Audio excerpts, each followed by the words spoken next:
sure. But let's dive right to it, man. So game one last night, the Oklahoma City Thunder versus the Minnesota Timberwolves. The Oklahoma City Thunder came away with the win. Yes, sir. That was he tweaked his ankle during this game. There was some concern there because he did well, pretty much every series in the playoffs thus far. He has kind of tweaked his ankle. The Lakers and Yeah. against my Warriors, and even last night against the Oklahoma City Thunder. But nonetheless, man, OKC came out with the win. Final score 88-114. Initially, like, what was your takeaways? Anything particular that stood out to you from this game?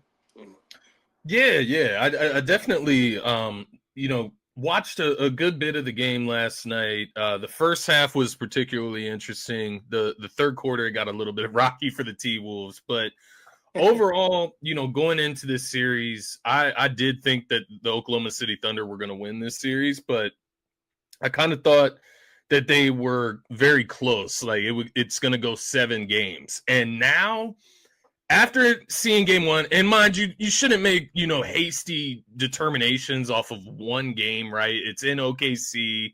The T-Wolves, they had a week of rest, but that can go both ways. Like it can benefit you toward resting, but it can also make you rusty, right? And OKC, they played, I think on Sunday, they played that game 7, and then they had to run it back right last night.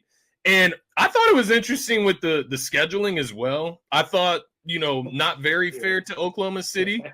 They go out there and they blow the T-Wolves out. So I guess like the scheduling did not matter, but I just thought it was weird Western Conference starting before the Eastern Conference since the Western Conference finalized later.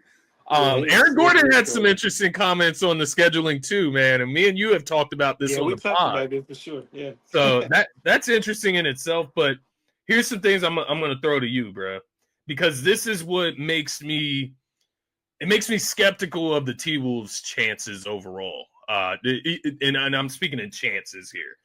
OKC, they obviously shot better last night. Minnesota, they shot like 35% from the field, 29% from the three-point line. So right there, you can say maybe it's just game one. They shot the ball really bad. Ant tweaked his ankle. You move on. The concerning thing for me is that you get an efficient banger type of game from Julius Randle, 28 points, 5 for 6 from the three-point line.